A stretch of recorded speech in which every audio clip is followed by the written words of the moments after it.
Are you expecting Geno to practice today? Geno's practicing today, yeah, and we'll just take it one day at a time, see how he does and how he recovers tomorrow and all that. There's no rush to figure that out because he'll get a bunch of turns today.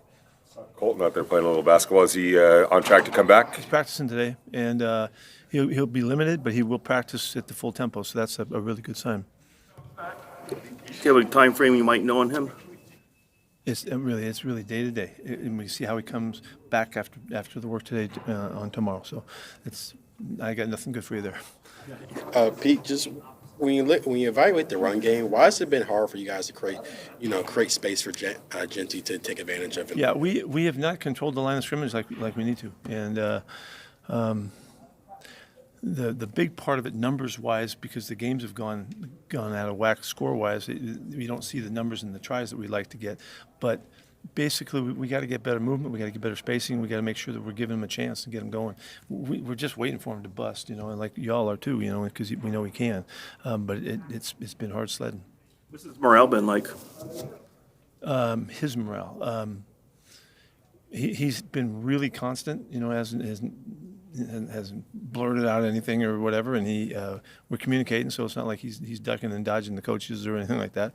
He wants to do everything he can do too to help. He's a terrific competitor, and he's looking for his opportunities. When you mentioned about creating opportunities for him, is that more of just like play calling, scheme wise? Just where do you attribute that part to? No, I'm saying the way the games have gone, teams have been able to kind of shut it down and eat the clock and on us. And so we had three opportunities, in the first half last week to get the ball in offense. And then next time we got it was 1:57 left in the 2-minute situation, So we need to create more situations, but we also got to make first downs to get that done. Defense got to get off the field. It hasn't worked in complement like we like, and that's why our numbers are down. They got to run the ball 40-something times last week, because of the way the game went. And it's a horrible situation to be in. That's not the way you want to play. Is it kind of hard to is it hard to give a proper evaluation of the type of talent he is given the struggles outside? Are you back to Ashton? Yes, go back to Ashton. No, not at all. No, I mean, you can see him. He's got all kinds of plays that he's shown.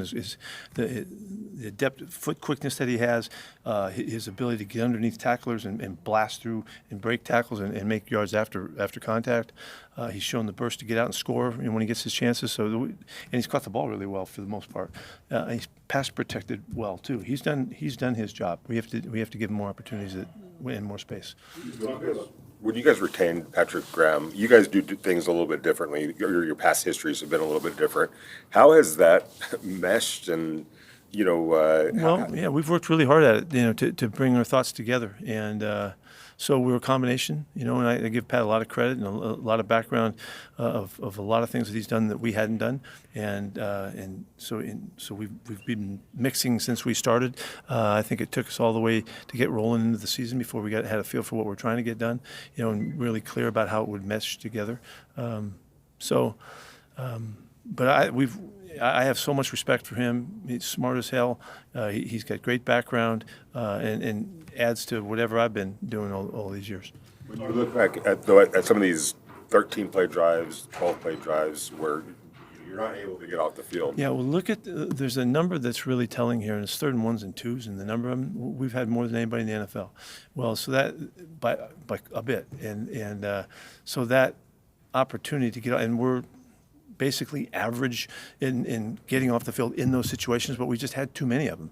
And so that does come back to what's going on 2nd down and the way the offenses are attacking us, and they're patient to go ahead and just get to the 3rd down situations. We play some really good 3rd and short teams as well.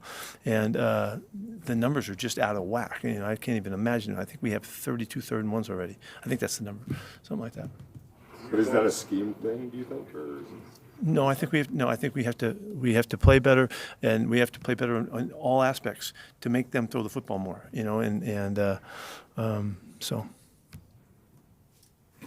When you're playing against a physical defensive line like the Houston Texans, is it one of those things you talk about controlling the line of scrimmage? Do you think there's something you can game plan for against them, or is it more about just telling your offensive lineman to be more physical? They're really good. first off, and then they're playing great. Miko's got those guys humming, and it's a style of D that we recognize really clearly. They're doing it really well, and they're really active. They have playmakers at all their spots, particularly the edge guys jump out. But it's guys in the middle of the defense too. The linebackers and the safeties are really active and really creative and all that. As far as us, we have to get movement on line of scrimmage. We've got to move the inside guys. Edge guys are going to be crashing down the whole time. We've got to make sure that we're doing a good job of keeping them from owning the game, because they do sometimes. And but we got to get movement inside and make sure that we can make some space for our guys. You guys released Fotu yesterday. Is that an indication maybe you want to see some of the younger guys and get them more opportunities down the stretch? No, that's not why that happened. As a coach who's in the middle of trying to turn a franchise around, what stands out to you about what D'Amico Ryans did in order to turn the Texans around so quickly? The way I see the makeup of their team, they structured their acquisitions really towards putting together a defense that could really go, and that's what jumps out at you about their team. They're a good, solid offense, but they play to their defense. They've only turned the ball over 10 times in the season on offense, which is an incredibly good stat. They're plus 14, so that. That's playing to the strength of their defense. So it looks like that. It's not to take anything away from their big guys up front that run the football, because they're huge up front on offense. But I see that's the makeup of this team. They're very solid in special teams. They don't make errors. They're not turning the football over, and they're playing great defense. That's enough to win a ton of games. You see an opportunity for maybe Charles Grant to get a few more snaps like he did last week? Hopefully, yeah. But like him getting out there. That's good. Good. Thank you. Good afternoon. Feel pretty good about playing this weekend? Just taking it day by day, trying to see how I feel today after practice, and then we'll move on from there. After a week off and not playing, just how your body feel at the present moment? Just getting better day by day.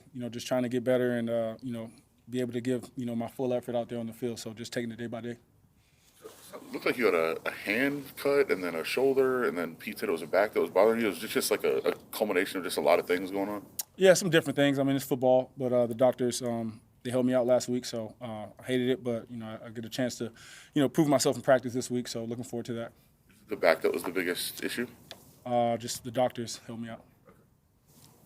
Is there any value in taking a step back and watching? And if so, what were you able to glean from that? There's always value. You can gain value from whatever you choose to. But for me, I would have loved to be out there playing. I think that's where I could learn the most. But just from watching the guys, man, obviously you get a different perspective. Kind of a 3,000-foot view, and you're able to see some different things.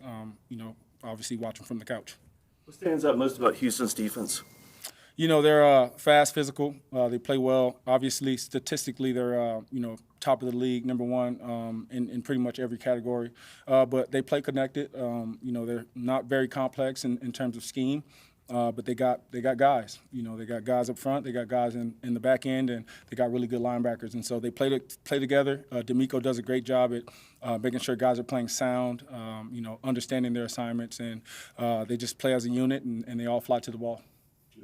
When you're in the thick of a season, there's not a lot of time for contemplation or thinking about things except for the next game. But as you do sit back and you kind of assess what's happened here this year for you and for this team, what are your thoughts about what's happened this year? Shoot, what's our record? 2-something? 2-12? 12, yeah. That's our record. That's what happened. There's no assessment to be made. I got to play football. I got to be the quarterback and control what I can control, which is going out there and playing football. If you start looking and thinking about things outside of your control, that's when I think you lose it. So you got to stay focused, and that's what I'm doing. Is there anything that's probably surprised you of how this season has transpired? I know you guys came in here with so many high expectations from Carroll to the players. Just is there anything that you pinpoint that surprised you the most on how? Yeah, I mean, losing, I never expect to lose anything. So, anytime you lose and lose this many games, it's surprising to me. But just being here for 1 year, you can kind of feel, I would say, the anxiety of the entire organization, the fan base. Everybody wants to win, and everybody's really urgent. So that's what we're pressing towards, is everyone being urgent and getting this thing turned around. And nothing happens in 1 day, 1 year. We would have loved to win the Super Bowl this year. That's not our reality right now. The reality is we got to get better, and we got to focus on getting better day to day. And anything else outside of that really is nonsense. Does that become overwhelming when you think about everything that needs to happen, or how do you kind of minimize what needs to happen in order? None of this is overwhelming. This is football. This is what we do for a living. We signed up for this, the good and the bad. So you got to take it, you got to own it, and you got to get better from it. And so that's what I appreciate about this game is that there's many lessons to learn, no matter what year or you're a rookie, a veteran. You're always going to be learning. So there's nothing that's overwhelming. This is absolutely for us. This is what we need to get better. You talked about, the lessons and the adversity that you've gone through in your career. Ashton is not having the season I think a lot of people expected or that he hoped to have. Is there stuff you share with him or talk to him about to get If through he's this? thinking about what other people are expecting, he's doing it wrong. Anybody in this building thinking about the outside is doing it wrong. We got to think about what we expect and what we can do and how we can be better all around. There's nothing outside of here that matters. Everything that's inside of here is what we have, is what we need. Anything else is haram. How hard then, Geno, or how easy is it to tune all that out, all that noise? That It's easy for me. But, if there's anybody else out there, I can try to help them. But it's super easy for me. I block out the noise. It really doesn't matter. What matters is what we do in this building. Talk about helping those younger guys block out the noise. Are there a couple of particular guys that you've noticed offensively that, rookies or young guys that are, stepping up and kind of taking that advice that you've noticed? All of them. I haven't heard anything, from inside of here about guys worrying about outside noise. I think everyone is focused on getting better every single day. Pete is the guy to look to for that. He's always got the right mentality. He's always got the right things to say. And so where we are as a team is where we put ourselves. And so there's no one else to look for to save us. We got to save ourselves. And, we got the right guys in this building. We got the right leadership. And, I just think we got to stick to it and keep getting better. Was that stick-to-itiveness, the blocking out the noise, was that something you struggled with earlier in your career, or was it always just something you had the ability to do? Nah, we're blessed to be in this position and play this game. And, I think, again, perspective is all you need to get over anything. So I've always had that. I've always felt like I've been blessed to play this game. The opportunities have always been super important to me. And so that's all I focus on is, like, getting myself prepared to go out there and play. Is it important for you to be here for not the long haul, but throughout your contract to be a part of the turnaround? I'm expecting to, win a lot of games here. Yeah, you mentioned physicality when you talked about Houston's defense. I know every team's physical, every team's tough, they're with all the talent, but is their physicality kind of unique to the NFL? I wouldn't say unique. I think they just do a great job at, from the first quarter until the fourth. They play hard. They got the right type of leaders on their defense where those guys, they have a standard and they play to it. And me knowing D'Amico and going against him a few times, I know the way that he, preaches flying to the ball and stuff. And so I just think they do a great job. They've got first-rounders across the board. So, obviously they got talent. But those guys just play together and they play hard.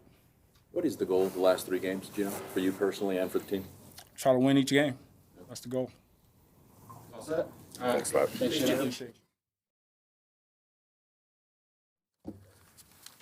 obviously came in with high expectations. How have you handled the way the season's gone personally from a confidence standpoint and that sort of thing?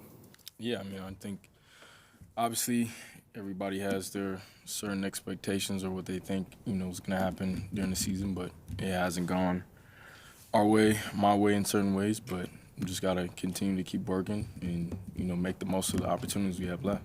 Is your confidence remain high?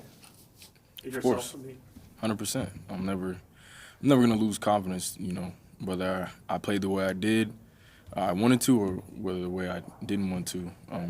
Confidence is, the only way you're going to be able to go out there and put up your best performance.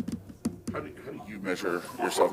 Total yards obviously is not probably the number that you wanted to achieve, but you third or fourth in the league in broken tackles, all the metrics look good. I guess how do you measure it? I measure it by how I come, to work, how I practice. I work hard every week. Maybe I don't get the results that I want from a stats standpoint, but I think it's all about, how I continue to get better and, what I do next.